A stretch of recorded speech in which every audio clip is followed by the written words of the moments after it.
আপনাদের খাতায় আমি আমার নামটি লেখাতে চাই একজন শ্রমিক হিসাবে। মন্ত্রী পরিষদের সকল সদস্যের নাম শ্রমিক হিসাবে অন্তর্ভুক্ত করতে চাই। সকলের উদ্দেশ্যে আমি বলতে চাই, আপনারা যেমন বিভিন্ন সেক্টরে কাজ করেন, আপনাদের খাতায় আমি আমার নামটি লেখাতে চাই একজন শ্রমিক হিসাবে।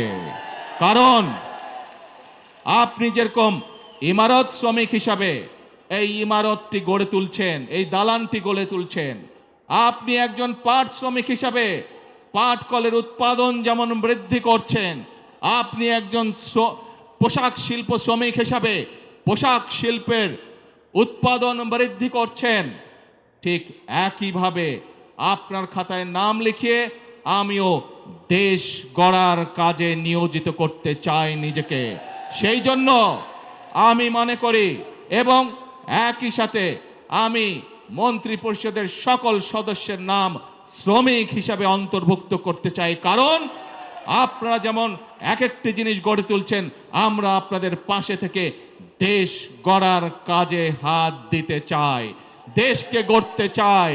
দেশের মানুষ পরিশ্রম করে যেভাবে সামনে এগিয়ে যাচ্ছে, তাদের সাথে থেকে তাদের পাশে থেকে আমরা দেশকে গড়ে তুলতে চাই।